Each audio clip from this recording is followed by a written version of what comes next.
Merci de faire de la Télé Pacifique votre référence en matière d'information. Madame, Monsieur, bienvenue. L'écrivain Gary Victor s'insurge contre les autorités du fait de la dégradation de la situation sécuritaire du pays, notamment à Carrefourfeuille. Assassinat par balle du policier Jean-Claude Orlens dans la soirée du 28 août au centre-ville de Port-au-Prince. Il faisait partie de la 31e promotion de l'institution policière. La structure baptisée Noncé d'Orval a organisé un ensemble d'activités dont une offrande florale suivie de l'exposition de photos du défunt pour commémorer le 3e anniversaire de son assassinat. Vers l'inclusion économique des femmes, la Banque de la République d'Haïti, BRH, en partenariat avec l'ambassade de Suisse en Haïti, fournira un accompagnement technique à 85 entreprises dirigées par des femmes dans le cadre du projet Booster les PME.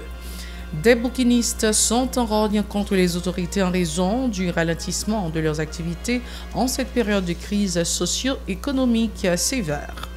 Lancement de la nouvelle chaire dénommée Commerce et Industrie à l'Université d'État d'Haïti mardi, une initiative du rectorat de concert avec le MCI. Restez branchés, les détails c'est tout de suite. Si vous jugez que cette vidéo est intéressante, n'hésitez pas à liker et partager la vidéo. Et surtout, n'oubliez pas de vous abonner à cette chaîne et activer la cloche de notification pour ne pas louper aucune de nos vidéos. Si vous nous rejoignez maintenant, vous êtes sur la Télé Pacifique, vous suivez Info Pacifique, le développement. Des bandits armés ont assassiné le policier Jean-Claude Orlens dans la soirée du 28 août au centre-ville de Port-au-Prince. Il appartenait à la 31e promotion de l'institution policière. Les malfrats ont emporté le corps de la victime. Le défunt poursuivait 2 individus à moto quand il a été attaqué par des malfrats, une attaque qui serait l'œuvre des gangsters du quartier Bel-Air. On se le rappelle, l'inspecteur divisionnaire Cola Gérald a été abattu par balle le 25 août à Delma 33. La situation de Carrefourfeuille est une énième catastrophe que les autorités auraient pu éviter au pays en prenant les dispositions nécessaires pour traquer les gangs criminels, a fustigé l'écrivain Gary Victor. Monsieur Victor a fait remarquer que depuis des mois, les autorités ont été prévenues du drame de Carrefourfeuille. Il en veut pour preuve la première attaque des gangsters perpétrée à Descaillettes. Les caïds ont progressé jusqu'à l'impasse Eddy, déplore l'écrivain. Plus loin, Gary Victor croit que le rétablissement de la sécurité est toujours possible, moyennant de la bonne volonté et la part des dirigeants, des équipements et un accompagnement aux policiers nationaux. Ces dispositions, une fois prises, les conditions seraient réunies pour que les déplacés puissent regagner leur résidence, tout au moins celles qui n'ont pas été détruites par les gangs criminels, a préconisé Gary Victor. Autre point de l'actualité, la Banque de la République d'Haïti, BRH, en partenariat avec l'ambassade de Suisse en Haïti, a décidé de fournir un accompagnement technique à 85 entreprises dirigées par des femmes dans le cadre du projet Booster les PME. L'annonce a été faite lors d'une activité organisée le 29 août par la BRH à Pétionville. Elles étaient en total de 500 entreprises inscrites dans ce programme qui s'étendra sur une période de 6 mois, a fait remarquer le gouverneur de la BRH, Jean Badin Dubois. Pour lui, ce projet vise à renforcer l'entrepreneuriat chez les femmes et faciliter leur inclusion financière dans l'optique d'une amélioration de leurs conditions de vie. Aubert de Charles et Stravinsky Neramo ont recueilli leurs propos de Jean Badin Dubois. Vous vous trouvez au cœur d'un tournant majeur, une première journée exceptionnelle consacrée à la grande révélation des bénéficiaires du projet audacieux Booster PME. Cette initiative ne tourne pas simplement autour du concept académique de soutenir des synergies d'action et de financement. Non, elle est bien plus que cela. C'est un cri d'action, une étincelle d'innovation et un coup de fouet pour transformer des idées brillantes en réalité entrepreneuriale, surtout dans notre cher secteur agricole. Le potentiel est énorme, l'excitation est palpable et ensemble, nous sommes sur le point de créer quelque chose de véritablement monumental. Vous ne voulez pas simplement être un spectateur de cette transformation. Vous voulez être un acteur clé, n'est-ce pas? Alors, bienvenue dans l'aventure, bienvenue à cette journée d'activité historique.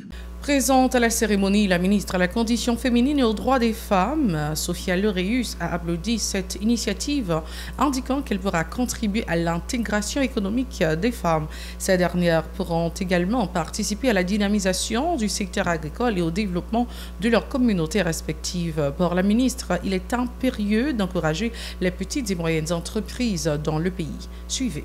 J'éprouve un réel plaisir à prendre part à cette activité ce matin, qui se veut être un jalon important, non seulement dans l'augmentation de l'inclusion financière dans le pays, mais aussi et surtout de la construction d'une nouvelle classe d'affaires avec une emphase en particulier sur les jeunes, sur les femmes qui représentent plus de 52% de la population.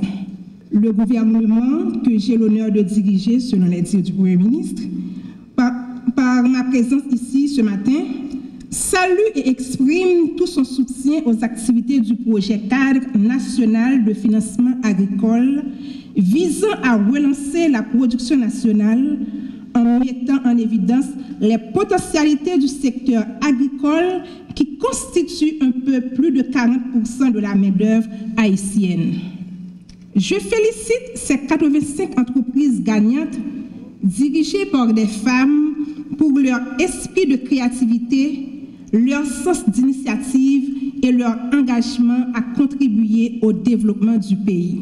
Le ministre de l'Économie et des Finances, Michel Patrick Boisvert, qui a également fait le déplacement, a réitéré l'appui du gouvernement aux différents projets financiers susceptibles de renforcer l'économie nationale. Il estime que cet accompagnement aux 85 entreprises sélectionnées est une étape importante dans l'éducation financière de ses bénéficiaires.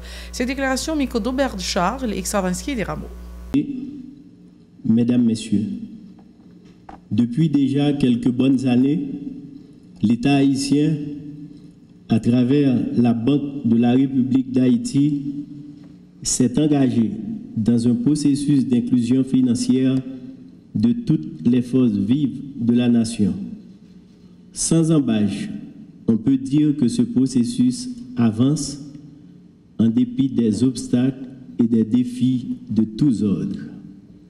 D'énormes pas ont été franchis depuis et nous voici aujourd'hui parvenus à une étape cruciale de notre stratégie nationale pour l'inclusion financière et du déploiement du plan d'éducation financière.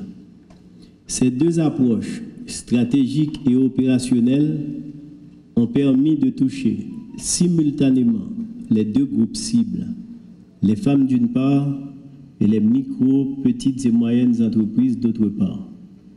Il est intéressant de constater que les premières se retrouvent de plus en plus à la tête de cette catégorie d'entreprises.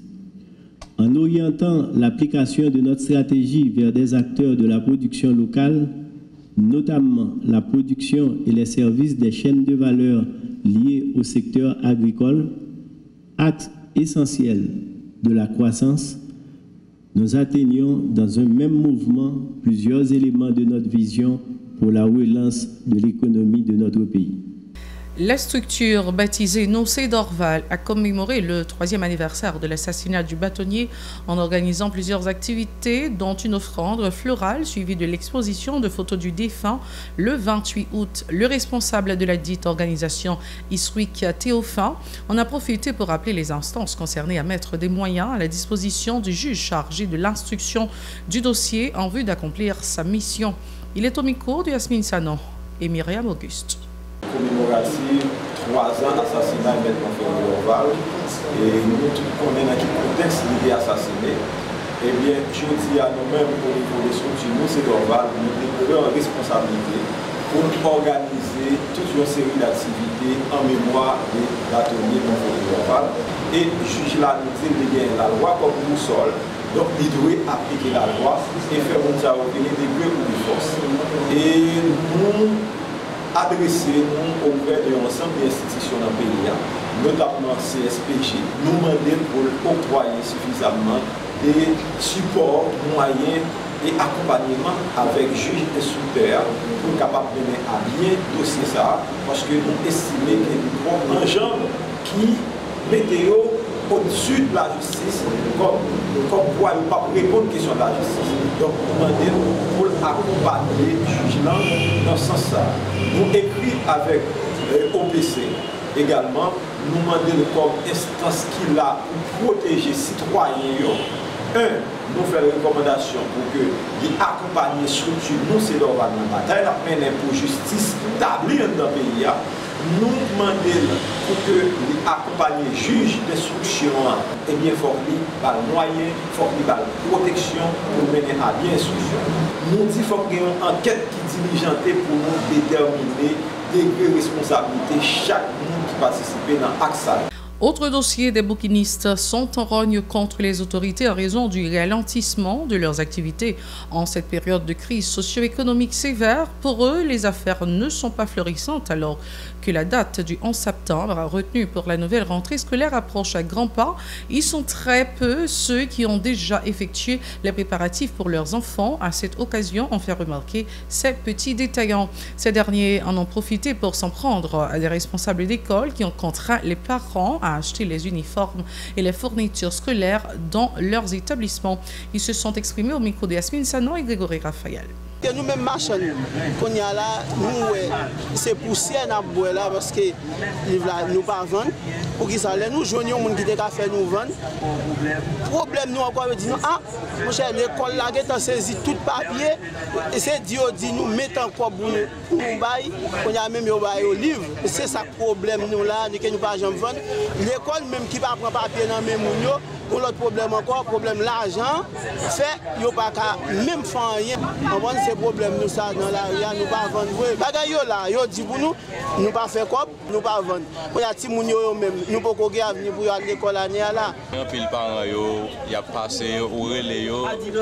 Souvent yo souvent que dans l'école y acheter livre, yo tout prend comme non mais yo dans l'école là yo ba yo livre. Et puis ça cause de activité en baisse. Nous pas à l'école là. Jusqu'à présent l'école en secteur, mais pour nous pas à l'école en secteur. N'a pas qu'à vendre rien. Si nous pas sauter comme la caille pour nous manger, nous pas manger. Après dit pas à l'école. Même nous-mêmes, nous n'avons pas moyen pour nous petits pas dans l'école. Et on dit l'école en secteur. Et l'école, ils vendent l'école la vend tout livre là. Ça veut dire que nous toujours être dans nous-mêmes. En outre, ces petits commerçants reprochent aux responsables le fait d'avoir consenti des débours importants pour subventionner les matériels scolaires alors qu'ils ne bénéficient pas des retombées de ce programme. Ils sont toujours au micro de Yasmine Sanon et Grégory Raphaël. Moi-même, mais ça ne pas le ministre de l'Éducation. On est à l'école là ouvrir en septembre, me proposer, moi-même, demander le ministre lui-même.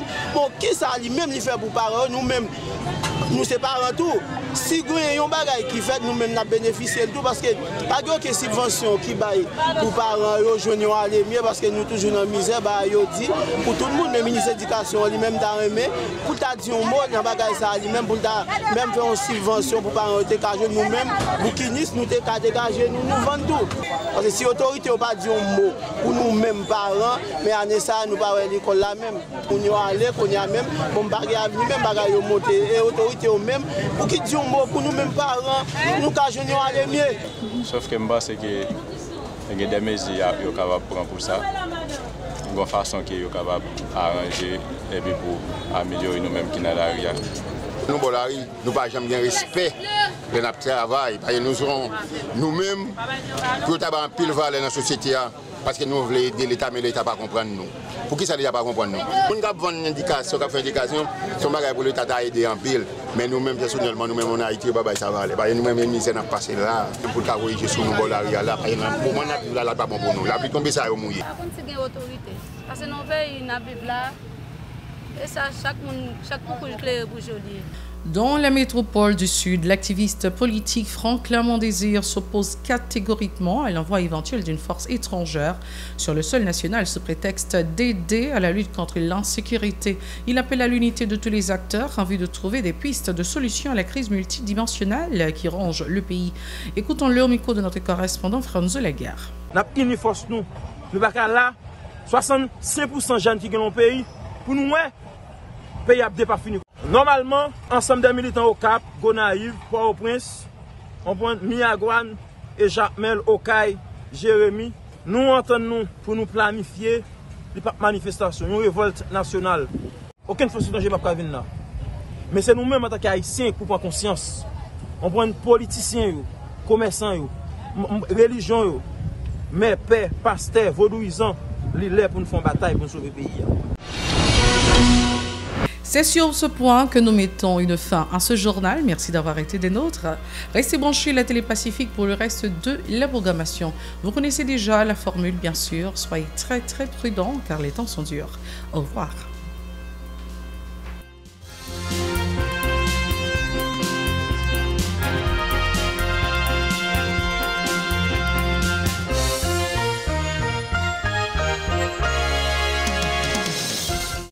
Si vous jugez que cette vidéo est intéressante, n'hésitez pas à liker et partager la vidéo. Et surtout, n'oubliez pas de vous abonner à cette chaîne et activer la cloche de notification pour ne pas louper aucune de nos vidéos.